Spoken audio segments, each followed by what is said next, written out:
D'abord, le Congo, c'est un patrimoine commun. Première chose.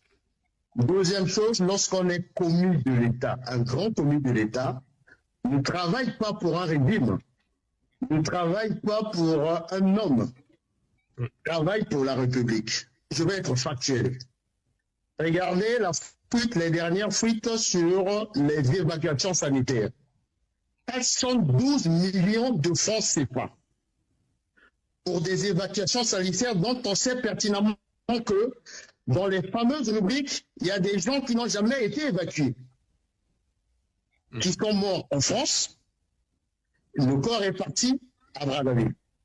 Et lorsqu'on regarde de ces différentes rubriques, tous les quatre, ce sont des oligarques du régime, donc qui bénéficient de l'argent du contribuable congolais pour se faire soigner aux frais du contribuable congolais. Là, on a mis que les évacuations, hein, si vous ajoutez les frais d'hospitalisation, ça peut vous faire plus de 200 millions. Je dis bien 200 millions.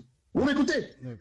Au même moment, au Congo là-bas, nos parents, aux quatre, nous sommes là, nos parents là, ils sont en train de mourir au CHU parce qu'il leur manque une aiguille, parce qu'il leur manque un Doliprane. Alors, moi, je suis un grand commis de l'État. Je tombe sur un document comme ça, le fait de l'avoir fuité, je reprends le concept, le mot qu'a utilisé Momo, c'est du patriotisme. Parce que là, tu fais ton travail dans la déontologie. Je vais prendre encore un exemple factuel. Lorsque la note de service de la DGSP qui met en place des forces spéciales, et cette note de service est signée que par le patron de la DGSP.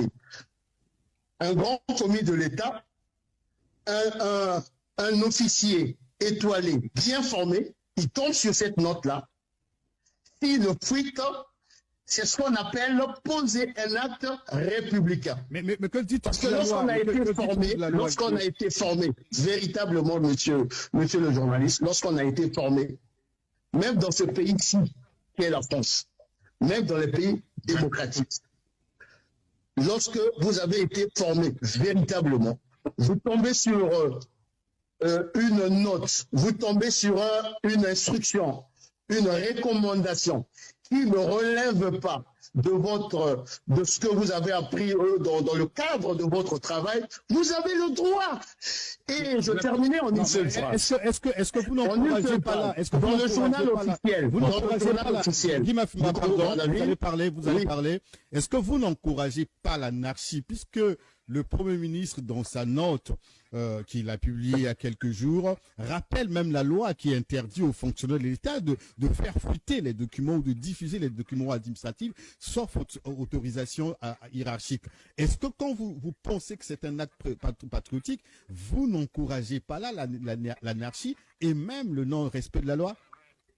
L'anarchie, ce sont les responsables politiques qui le posent. Parce que lorsque vous prenez un acte qui n'est pas fondé sur le plan administratif, sur le plan juridique, qui est anarchique? C'est celui qui fuite ou celui qui pose l'acte?